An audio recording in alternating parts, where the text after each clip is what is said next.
bisa ngasih ilmu, aku hanya bisa nyari uang buat nyekolahin mereka, gitu aja bis. Maaf ya, maaf saya ini masalah keluarga malah dibawa ke ranah umum ya. Tapi ini adalah Ya, edukasi juga ya. mungkin Samen nggak salah, tahu nih. kamu nggak salah, cuman ternyata walaupun kamu bekerja sama anakmu, kamu juga tidak bisa memantau mentalnya. Bener nggak sih? Iya, mungkin Mm-mm. karena dia emang nggak apa ya, dia tuh ikut sama aku baru ini tinggal bareng sama aku. Risa, kamu lagi memantau saya tahu itu. Saya nggak tahu apa yang terjadi sama kamu sampai kamu kalap ya, Nduk ya. Risa. Saya tidak tahu permasalahanmu seperti apa, tapi percayalah, Nduk. Di luar sana itu lebih keras. Saya tidak tahu masalahmu. Saya harap teman-temanmu memfitnah kamu dengan menyatakan bahwa kamu rela bekerja walaupun pekerjaan itu tidak halal. Contohnya, menjual diri. Percayalah, Nduk. Kamu bisa mendapatkan uang yang lebih banyak hari ini, saat ini di luar sana. Tetapi kamu tidak tahu betapa kerasnya hidup di luar sana. Kamu nggak tahu selama ini kamu selalu ada dalam dekapan ibumu. Kamu dalam dekapan suamimu. Nduk, tidak ada orang yang tulus menjagamu kecuali keluargamu. Tidak ada seorang ibu yang akan menghancurkan anaknya sendiri. Percaya Risa, kamu nggak akan bahagia walaupun kamu bergelimangan harta. Karena saya ingatkan sekali lagi, apes nggak ada dalam kalender, Nduk.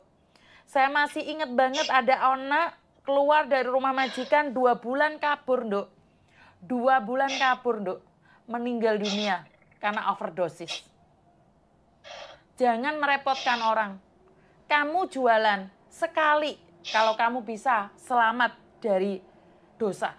Kedua kali kalau kamu masih belum ditegur Tuhan, iblis yang akan menjagamu. Tapi percayalah, 4-5 kali kamu tidak tahu. Di zaman dahulu kala ada cerita orang Indonesia dimasukkan dalam koper, Nduk. Diprotoli tangani sikile, Nduk.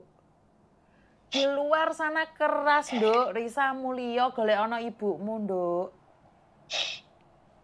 Pulanglah. Kenapa, Nduk?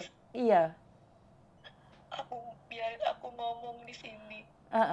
Silakan.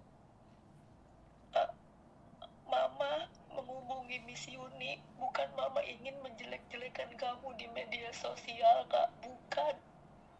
Niat Mama menghubungi Miss Yuni, cuman Mama minta tolong ke Miss Yuni, tolong bantu cari keberadaan kamu di mana, Kakak. Bukan Mama ingin menjelek-jelekan kamu, enggak. Bukan Mama ingin memviralkan kamu, enggak. Mama cuma pengen mencari di mana kamu ada, itu doang. Sebentar, Bu. Ingat, kalau kamu menghubungi ibumu, maka ibumu tidak akan pernah cari saya. Itu aja intinya. Karena ibumu sudah buntu, sudah nggak ada jalan lain. Karena itu pulanglah. Biarkan ibumu telepon saya dan mengatakan Risa sudah pulang. Karena gini loh, Dok, kalau sudah datang ke media sosial saya, 1000 mata yang melihatmu. Sekarang ada 4000 mata yang sedang mencarimu. Kebayang nggak? Nggak ada orang yang membongkar aibmu kecuali dirimu sendiri. Coba kalau kamu menghubungi ibumu, Bu, saya minta maaf. Saat ini saya nggak mau pulang, saya nggak mau bekerja, aku tak dodolan apem. Ibumu nggak mungkin telepon saya. Ibumu nggak akan telepon saya. Paham maksud saya, Risa? Jika kamu menghubungi ibumu, kamu ngomong sama ibu, Bu, aku dodolan apem. Hati ibumu mungkin hancur. Tetapi lebih hancur lagi saat semua orang tahu siapa kamu, Nduk. Pulango, telepono bumu. Selesaikan masalahmu dengan keluargamu. Jangan menghilang, karena gini loh. Seandainya kamu meninggal dunia, itu tetap KJRI yang tahu. Dan itu bukan rahasia. Paham maksud saya, Risa? Telepono ibumu dengan segala kesalahanmu, telepono DE. Biar ibumu tutup mulut ke saya dan telepon saya. Biar tidak 4000 orang itu mendengarkan Miss Yuni lagi gacor kayak gini. Telepon ibumu. Saya melihat bahwa suaminya juga mantau saya. Suamimu saat ini lagi mantau saya loh, Risa. Tetanggamu mungkin juga mantau kamu. Dan ingat, pulanglah. Pulang. Golek ono ibumu, iki ibumu. Kamu nggak tahu hancurnya seorang ibu tanpa suami, Riz. Dia banting tulang meninggalkanmu agar kamu terdidik. Nggak kayak gini, ibumu tidak pernah membayangkan kamu akan jualan karena terhimpit ekonomi loh ya. Ibumu kayak gini nih kayak gendeng loh, Ndok. Bagaimana wajah ibumu ditampilkan di majikannya? Pertanggungjawabannya, anak kandungnya aja menyakiti dan meninggalkannya. Saya nggak bisa ngomong ya, Risa ya. Pulang loh, Ndok. Yakin pulang loh. Pulang loh saya.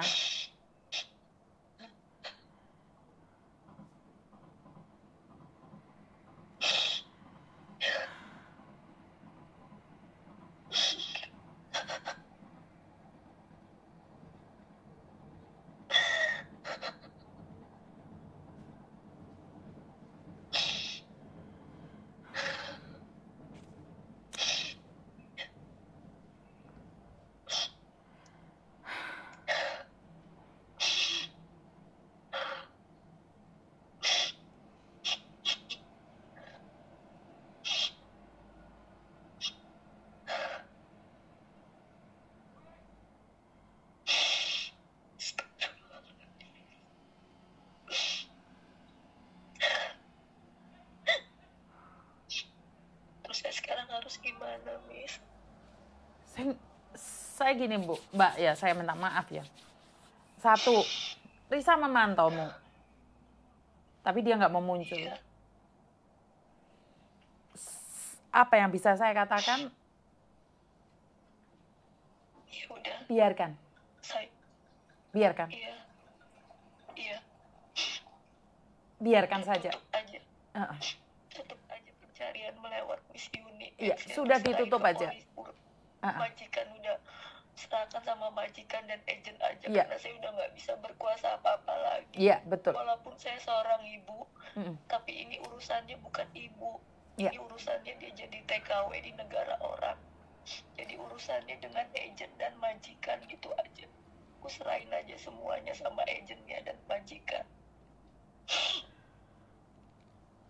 Aku udah pasrah, bingung mau nyari kemana dan udah gak bisa, ya udah. Cuman bisa doa, mudah-mudahan dia baik, dia sehat, bisa tambah dewasa di sana.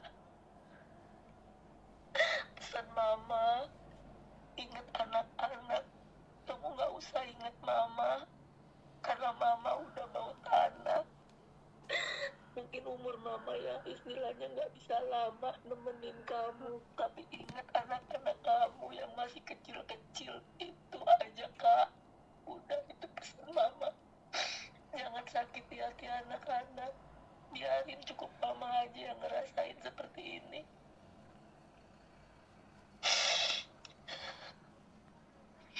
Mama udah serahin semua sama yang kuasa, apapun yang terjadi mama nanggung di sini semuanya, karena biar gimana juga kamu anak mama, tanggung jawab mama, dan mama nggak bisa istilahnya membuang kamu dari hati mama, yaitu anak mama. Tetap tanggung jawab mama, udah itu aja.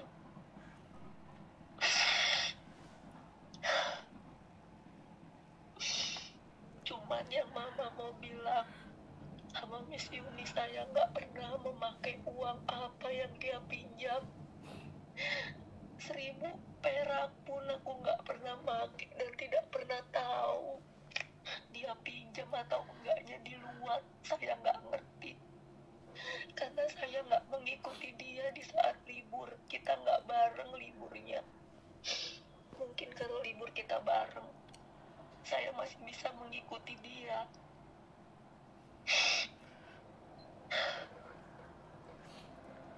Risa, jika kamu memantau Miss Yuni nih, Riz, saya nggak tahu kenapa kamu punya pikiran buntu.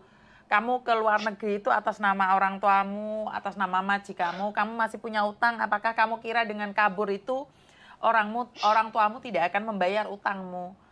Itu beban pertama. Dan kedua, saya selalu ingatkan, kabur dari rumah majikan, satu keluarga dengan ibumu, terus kamu jualan, tubuhmu kamu jual, Nduk.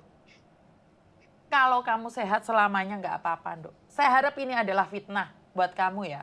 Saya tidak percaya dengan apa yang orang sampaikan ya, Risa ya. Karena kamu masih hidup, kamu masih hidup, kamu bisa membantah apa yang dikatakan oleh teman-temanmu. Saya takutnya kamu penyakit, overdosis, karena jangan dikira orang habis tumpak-tumpakan itu bisa meninggal dunia juga ya. Jadi saya cuma mengingatkan Risa, apes nggak ada dalam kalender, dan kamu kalau nggak punya majikan, masih posisimu ada di Hong Kong, pulanglah, telepon ibumu dan katakan apa yang terjadi. Hancurnya hati seorang ibu adalah saat mendengarkan anaknya jualan apem. Hancurnya ibu itu udah nggak ada lagi, hancurnya seorang ibu itu nggak ada lagi selain itu. Kamu masih belum tua, kamu masih belum merasakan itu ya.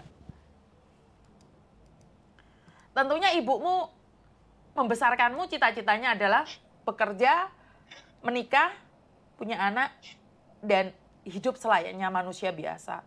Tetapi saat fitnah itu datang ke ibumu, dan ibumu mendengarnya, kamu saat ini sedang mencari jualan, mencari pekerjaan, tumpak-tumpakan. Tahu nggak berita ini akan menghancurkan hati ibumu? Sama ibumu bilang loh, ibumu ini sudah bau tanah, nggak usah jaga ibumu, yang penting anak-anakmu. Saya sebagai seorang ibu, hati saya sudah hancur loh. Saya membaca SMS dari teman-temanmu, saya udah hancur, Risa. Bagaimana perasaan suamimu saat ini? Anakmu nggak kecil lagi, anakmu sudah bisa berbahasa Indonesia, anakmu bisa mendengarkan. Apa yang mereka mau? Dia tidak mau dinafkahi dari hasil kamu jualan. Nggak ada, Nduk, orang yang sayang sama kamu kecuali keluargamu sendiri. Ingat-ingat kata-kata saya. Di luar sana sangat-sangat kejam, Risa. Pulang, Nduk. Pulang. Tapi jika hari ini kamu tidak mendengarkan tangisan ibumu, kamu tidak mendengarkan omongan Miss Yuni, ya sudah. Ya sudahlah. Pilih jalanmu.